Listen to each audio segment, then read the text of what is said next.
Mamiwata et le lac Noir. Il y avait, loin dans les profondeurs d'une vallée oubliée, un lac que l'on disait vivant.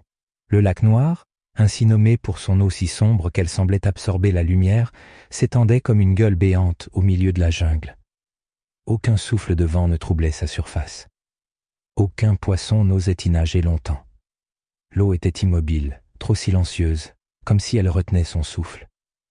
Les anciens racontaient que le lac avait une âme, une entité tapie sous ses flots, une déesse ancienne dont le regard perçait l'obscurité, Mamiwata. On disait qu'elle pouvait apparaître sous la forme d'une femme d'une beauté ensorcelante, ses longs cheveux flottant comme des serpents, son regard brillant d'une lueur hypnotique. Un regard qu'on ne pouvait croiser sans en perdre l'âme. Les règles étaient claires. Ne jamais s'approcher du lac après la tombée de la nuit. Ne jamais écouter les voix venues des profondeurs. Ne jamais fixer l'eau au clair de lune. Car ceux qui désobéissaient ne revenirent jamais. Les disparitions. Un soir, sous une lune pâle, une ombre glissa silencieusement vers le bord du lac. Tano, un jeune garçon du village, était curieux. Il avait entendu les récits de sa grand-mère, il avait grandi bercé par les avertissements. Mais au fond de lui, il refusait d'y croire. Ce ne sont que des légendes pour effrayer les enfants, se disait-il. Il voulait voir par lui-même. Il avança prudemment, retenant son souffle. L'eau semblait l'appeler, une voix douce, un murmure à peine perceptible, qui résonnait dans sa tête. « Tano, approche !» Il frissonna. Le lac était calme, trop calme. Il s'agenouilla et toucha l'eau du bout des doigts. Glaciale, plus froide que la mort. Puis, soudain, son reflet changea. Ce n'était plus son visage qui lui faisait face. C'était celui d'une femme aux yeux brillants, à la peau d'écaille scintillante.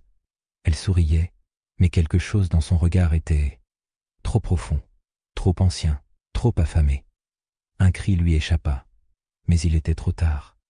Une main surgit de l'eau, l'agrippa violemment par le bras et l'attira vers les abysses. L'eau se referma sur lui sans une seule éclaboussure. Le lendemain, seul un bracelet flottait à la surface du lac. Le village comprit alors que la déesse était réveillée et qu'elle avait faim, très faim. Au cœur d'une forêt marécageuse, là où les racines des arbres caressaient l'eau sombre, un petit village vivait dans la peur. Chaque année, à la même lune rouge, un enfant disparaissait, emporté par une force mystérieuse. Les anciens murmuraient un nom interdit, Mamiwata.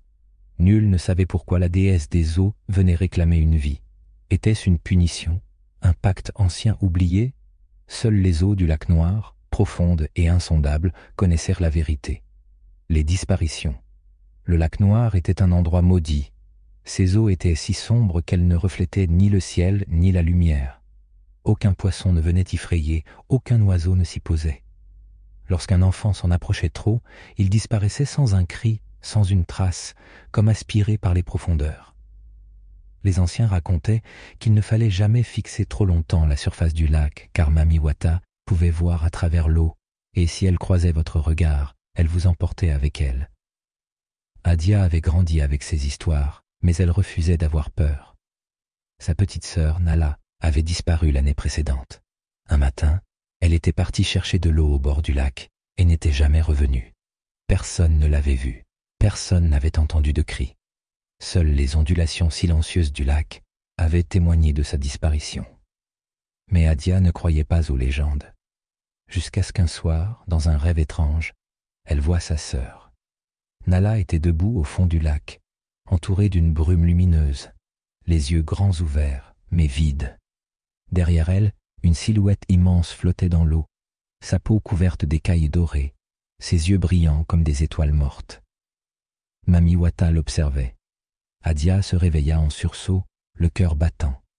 Était-ce un rêve ou un appel? La descente dans l'inconnu. Déterminée à sauver sa sœur, Adia prépara un sac de provisions, emporta un talisman sacré offert par une vieille guérisseuse et se dirigea seule vers le lac Noir. La nuit était tombée quand elle arriva, et la lune rouge baignait l'eau d'une lueur sanglante. Elle s'agenouilla au bord du lac et regarda son reflet. Son cœur battait fort. « Mamiwata, je sais que tu es là. » Le silence lui répondit. Lentement, l'eau commença à tourbillonner. Des bulles remontèrent à la surface, et une brume étrange s'éleva autour du lac. Une voix, douce et profonde, chanta un air mélancolique. Adia sentit une force invisible l'attirer. Son corps se figea, son souffle devint lourd, et ses paupières s'alourdirent. Avant qu'elle ne puisse résister, une main froide et écailleuse saisit son poignet et l'entraîna sous l'eau. Le royaume de Mamiwata Adia s'attendait à se noyer, mais lorsqu'elle ouvrit les yeux, elle découvrit un autre monde. Le lac Noir cachait en réalité un royaume sous-marin magnifique et effrayant. De vastes palais de corail brillaient dans l'obscurité, illuminés par des créatures aux nageoires luminescentes. D'immenses statues recouvertes d'algues gisaient sur le sol, vestiges d'un temps oublié. Et au centre, sur un trône d'obsidienne, se tenait Mamiwata. Elle était encore plus envoûtante que dans les légendes. Sa peau brillait comme la lune sur l'eau, ses longs cheveux ondoyaient autour d'elle comme des serpents, et ses yeux immenses renfermaient les secrets de l'univers. Adia tomba à genoux. « Pourquoi prends-tu nos enfants ?» demanda-t-elle, la voix tremblante. Mamiwata pencha la tête et sourit doucement. « Je ne vole rien, humaine. Je réclame ce qui m'a été promis. Qui t'a fait cette promesse ?» Les yeux de la déesse s'assombrirent. « Tes ancêtres, il y a longtemps, ils sont venus à mon lac, ont pris mon eau, ont pêché mes poissons, ont pillé mes trésors. En échange, ils ont promis une vie chaque année. Le marché du lac Noir ne peut être rompu. » Adia sentit un frisson glacer son sang. Tout ce temps, son peuple vivait sur une dette ancienne. « Et si je t'offrais autre chose ?» osa-t-elle. Mamiwata la fixa un instant, puis rit doucement. « Un échange ?» Adia hocha la tête. « Je te donnerai mon âme, mais en échange, tu libéreras tous ceux que tu as pris. » La déesse resta silencieuse un moment. Puis, elle posa une main froide sur le front d'Adia et murmura « Un marché équitable. Le sacrifice et la légende. » L'instant d'après, le lac Noir rugit. Une vague gigantesque jaillit de ses profondeurs et recracha des dizaines d'ombres humaines. Des enfants, des jeunes hommes, des femmes perdues depuis des générations. Ils s'effondrèrent sur le rivage, haletants, les yeux écarquillés par le choc du retour. Mais Adia, elle, avait disparu. Son corps ne fut jamais retrouvé. Depuis ce jour, on raconte que, parfois, une silhouette scintillante apparaît à la surface du lac. Une femme aux cheveux d'ombre et aux yeux de lune, chantant une mélodie que seuls les esprits du fleuve peuvent comprendre. Car désormais, c'est Adia qui veille sur l'équilibre du lac Noir. Depuis le sacrifice d'Adia, le lac Noir est resté silencieux. Plus aucun enfant ne disparut, plus aucune âme ne fut réclamée. Les villageois purent à nouveau pêcher et s'abreuver de son eau, mais ils ne l'oublièrent jamais. Le lac n'était pas un simple étang d'eau sombre. Il était vivant. Les anciens racontaient que, certaines nuits de pleine lune, une brume argentée s'élevait au-dessus de la surface. Si l'on écoutait attentivement, on pouvait entendre un murmure doux et lointain, un chant mélancolique porté par le vent. Les pêcheurs prétendaient revoir, au détour des vagues, une silhouette lumineuse glisser sous l'eau, une femme aux longs cheveux noirs flottant autour d'elle comme des algues, son regard brillant dans l'obscurité. C'était Adia. Elle n'était plus humaine. Elle était devenue une partie du lac, une gardienne intemporelle, veillant sur l'équilibre entre le monde des hommes et celui des esprits. Si le pacte des anciens avait été brisé, un autre s'était scellé en secret. Tant que les hommes respecteraient l'eau, elle n'aurait plus à réclamer de vie. Mais dans les cœurs, une crainte persistait. Car si l'avidité des hommes revenait, si l'on osait troubler à nouveau la tranquillité du lac Noir en prenant plus que ce qui était offert, alors Adia ne serait plus là pour intercéder, et Mamiwata reviendrait, plus cruelle, plus implacable, plus affamée que jamais. Ainsi, chaque soir, les mères murmurent à leurs enfants avant de dormir « Ne joue pas près du lac Noir, n'écoute pas les chants sous l'eau, car si ton regard croise celui de la déesse, elle t'emmènera, et cette fois, personne ne pourra te ramener. » Et dans le silence de la nuit, là où l'eau caresse la rive, le vent porte un rire lointain, celui de Mamiwata.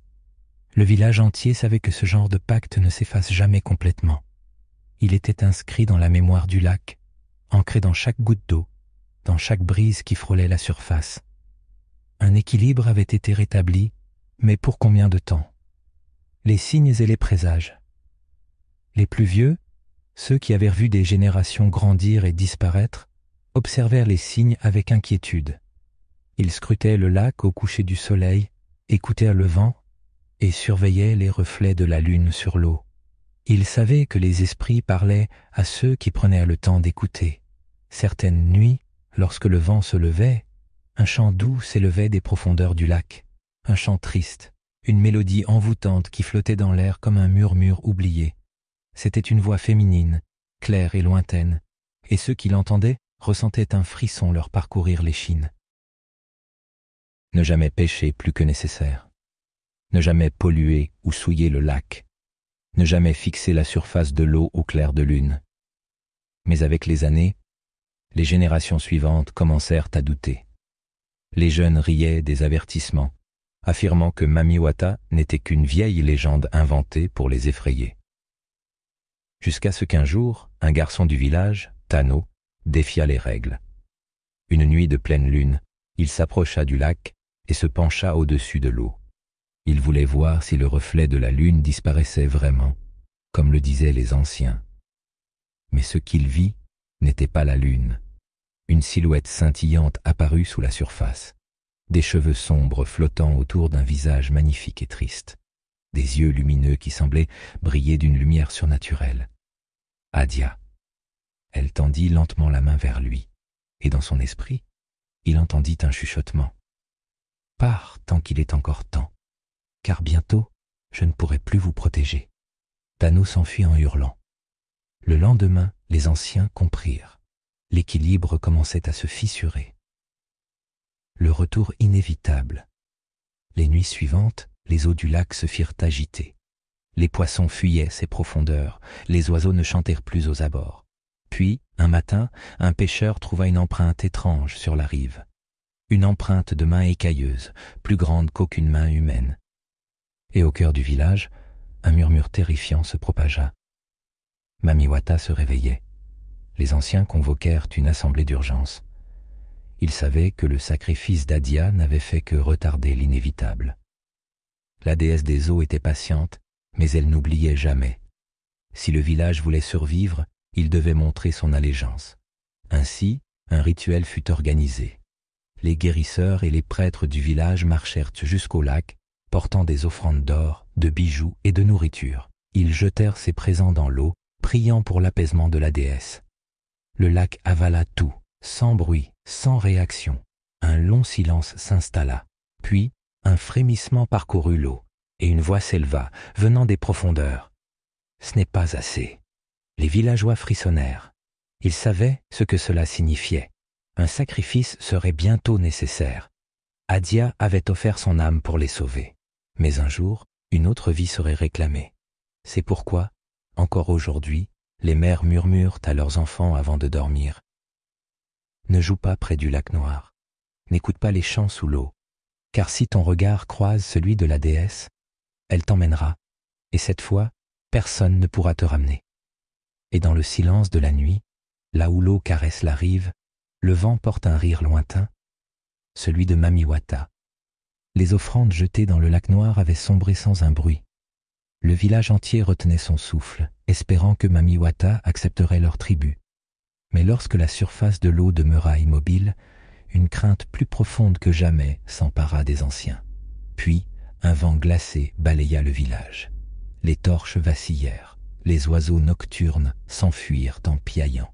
Même les chiens et les bêtes de la forêt fuirent vers les collines, hurlant à la mort.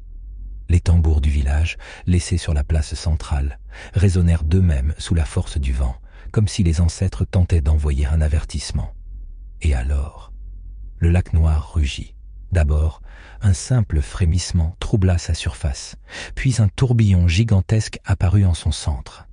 L'eau s'éleva en une colonne imposante, plus haute que les palmiers, tourbillonnant avec une force inhumaine. Un son terrifiant en émana, un mélange de chants anciens et de cris lointains, comme si des milliers d'âmes perdues appelaient à l'aide. Puis, elle apparut.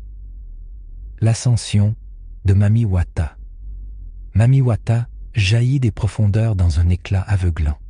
Son corps scintillait comme une pierre précieuse maudite, mi-femme, mi-serpent, ses longs cheveux flottant autour d'elle comme des algues vénéneuses. Sa queue d'écaille dorée ondulait dans l'air, et ses yeux, deux orbes lumineux, brillaient d'une fureur ancienne. Le silence tomba. Même le vent s'était arrêté. Mami Wata fixa les villageois rassemblés sur la rive. Sa voix, profonde et vibrante, résonna comme un écho venu des abysses. « Vous croyez que je me contente de babioles et d'or ?» D'un geste de la main, elle fit surgir des créatures des eaux, des esprits liquides, des silhouettes translucides au visage noyé, aux bras longs et tordus, avançant lentement vers la rive. Ils murmuraient d'une seule voix, un cœur hypnotique qui glaçait le sang. « Vous m'avez oublié. Vous avez oublié votre dette. Mais moi, je n'oublie rien. » Soudain, le ciel se couvrit de nuages noirs, et la pluie commença à tomber, lourde et brûlante, comme si l'eau elle-même était maudite. Le lac déborda. Ces vagues monstrueuses déferlèrent sur la rive, s'engouffrant entre les maisons, balayant tout sur leur passage. Les villageois crièrent, fuyant, vers la forêt, mais la colère de Mami Wata était implacable, le duel d'Adia et de la déesse. Alors que tout semblait perdu, une lueur apparut sur le lac, une autre silhouette s'éleva des eaux, lumineuse et douce. Ses traits étaient humains, mais ses yeux brillaient de la même lumière que ceux de Mami Wata. C'était Adia. Elle n'était plus une simple jeune fille. Elle était devenue un esprit des eaux, une gardienne du royaume sous-marin. Adia leva la main, et les vagues s'apaisèrent légèrement. Son regard implorant se posa sur Mami Wata. « Grande déesse, écoute-moi. Ce n'est pas la vengeance que tu veux. C'est le respect. Laisse-les prouver qu'ils ont appris. » Mami Wata plongea son regard incandescent dans celui d'Adia. Pendant un instant, tout s'arrêta. Puis, d'un geste lent, elle tendit la main. Un silence pesant tomba sur le village. « Prouve-moi que les hommes peuvent changer. » Elle désigna un garçon parmi la foule terrifiée. C'était Tano, celui qui avait osé défier la règle du lac. « Si cet enfant accepte de donner son âme, alors j'épargnerai votre peuple. » Un murmure horrifié parcourut l'assemblée. Tous les regards se tournèrent vers le jeune garçon. Il tremblait, ses yeux remplis de larmes. Mais avant qu'il ne puisse parler, Adia s'avança. « Non, il est innocent. Tu as déjà eu mon âme, mais je t'en offre une nouvelle. » Mami Wata haussa un sourcil. « La tienne ?» Adia hocha la tête. « Laisse-moi veiller sur ce lac en ton nom. Laisse-moi être ton intermédiaire avec les hommes. Plus jamais ils ne prendront sans donner en retour.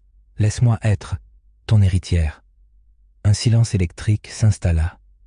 Mami Wata observa Adia longuement, puis elle sourit. Un sourire énigmatique, où dansaient l'ombre et la lumière. « Soit. » Et dans un éclair de lumière, elle disparut dans les profondeurs, emportant avec elle les ombres des noyés et les esprits de l'eau. Un nouvel équilibre. Lorsque le calme revint, les villageois tombèrent à genoux, remerciant Adia en pleurs. Mais elle ne pouvait plus rester avec eux. Elle appartenait désormais au lac noir. D'un dernier regard tendre, elle leva la main et murmura « Souvenez-vous de moi et respectez l'eau. » Puis, lentement, elle s'immergea sous la surface. Les eaux du lac redevinrent noires et profondes, mais cette fois, elles n'étaient plus maudites. Elles avaient une gardienne. La légende vivante. Les années passèrent, et le village prospéra. Le lac noir devint sacré. Chaque année, à la même lune rouge, les villageois organisaient une cérémonie en l'honneur d'Adia, déposant des fleurs et des offrandes sur l'eau. Certains affirmèrent l'avoir vue, marchant sur la surface du lac, illuminée par la lune. D'autres disaient qu'elle parlait au vent, guidant les pêcheurs égarés. Mais tous savaient une chose. Tant que l'on respecterait le lac, Mami Wata ne reviendrait pas. Et si un jour l'avidité reprenait le dessus, si quelqu'un osait troubler le repos des eaux, alors Adia ne serait plus là pour intercéder. Et Mami Wata reviendrait, plus cruelle et plus affamée que jamais. Le village était en deuil. Depuis la disparition de Tano, une ombre planait sur les cœurs. Les Les anciens savaient ce que cela signifiait. Mamiwata s'éveillait. Son appétit ne s'arrêterait pas à un seul enfant. Elle voulait plus. Les villageois barricadèrent leurs portes à la tombée de la nuit. Les pêcheurs refusaient d'approcher les rives, laissant leurs filets inutilisés. La jungle elle-même semblait retenir son souffle. Même les oiseaux ne chantèrent plus. Mais les ténèbres ne s'arrêtèrent pas là. D'abord, l'eau du lac se mit à bouillir par instants, comme agitée par une force invisible. Puis, les ombres sous l'eau grandirent. Parfois, la nuit, on pouvait entendre des chuchotements, des rires lointains qui résonnaient sur la surface. Des voix impossibles à ignorer. Et enfin, les disparitions reprirent. Un pêcheur s'éloigna trop près du rivage. On retrouva sa pirogue renversée, flottant seule au matin. Une femme venue chercher de l'eau à la source fut aperçue marchant droit dans le lac, comme hypnotisée, sans jamais revenir. Même les animaux fuyaient. Les chèvres attachées près du lac disparaissaient sans laisser de traces, comme avalées par l'obscurité. Le village savait. Le temps du tribut était arrivé. Le pacte brisé. Les anciens se réunirent. Ils devaient agir avant qu'il ne soit trop tard. Les plus sages fouillèrent dans les mémoires ancestrales, récitant des prières oubliées, consultant les signes laissés par le vent et les étoiles. Une seule vérité s'imposa. Adia. Celle qui, autrefois, avait offert son âme au lac pour apaiser Mamiwata. Celle qui avait juré de veiller sur l'équilibre du monde des hommes et celui des esprits. Mais quelque chose avait changé. Adia ne parlait plus aux rêves des anciens. Son chant, autrefois doux et triste, avait disparu. Il n'y avait plus qu'un silence glacé. « Elle n'est plus là », murmura alors. La peur s'installa. Le chef du village s'agenouilla au bord du lac et parla d'une voix tremblante. « Ô grande Mamiwata, accepte notre offrande et épargne-nous. » Un silence s'abattit. L'eau du lac demeura calme. Puis, une vibration. Lentement, l'eau commença à monter. Une silhouette surgit alors des profondeurs, éblouissante, terrifiante, magnifique. C'était elle, Mamiwata. Ses yeux luisaient comme deux soleils noyés. Son corps mi-femme, mi-serpent se déployait sous la lumière rouge de la lune. Un sourire cruel s'étira sur ses lèvres. « Vous pensez que de simples bijoux suffisent à racheter votre trahison ?» Sa voix résonna comme un coup de tonnerre. Les vagues du lac commencèrent à s'agiter, roulant violemment sur la rive. Une force invisible projeta les villageois à genoux, les clouant au sol. « Je vous ai donné du temps, et vous l'avez gaspillé. » Un vent violent se leva. La jungle trembla. Puis, un cri déchira la nuit. Un garçon, Kémi, fut arraché du sol par une force invisible. Son corps flotta au-dessus du lac, ses yeux grands ouverts, terrorisés. « Vous m'avez volé Adia, alors je prends celui-ci en échange. » Le village entier hurla. Il ne pouvait pas perdre un autre enfant. Mais alors que Kémi allait être englouti dans les flots, quelque chose se produisit. Le retour de la gardienne. Une lumière douce émergea du lac. Une brume dorée se répandit sur l'eau, enveloppant Kémi. Puis, une voix s'éleva, une voix connue, une voix aimée. Assez Mamiwata. Une silhouette lumineuse apparut sur la surface du lac. Adia. Elle n'était plus totalement humaine, ni totalement esprit. Son corps scintillait d'un éclat étrange. Ses yeux brillaient d'un feu doux mais puissant. Mamiwata la fixa, une lueur de surprise traversant son visage. « Tu oses t'opposer à moi ?» Adia hocha lentement la tête. « Les hommes ne sont pas parfaits, mais ils ont encore une chance.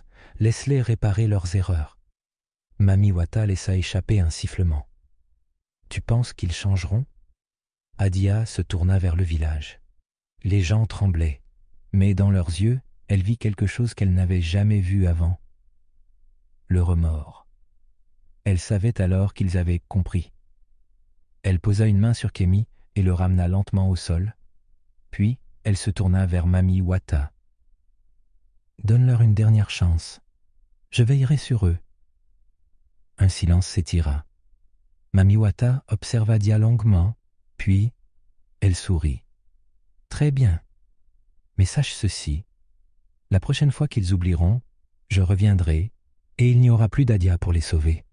et dans un dernier tourbillon, elle disparut sous l'eau. Le lac redevint calme. La menace s'était éloignée, pour l'instant. L'héritage du lac Noir. Depuis ce jour, le village vécut dans le respect absolu du lac.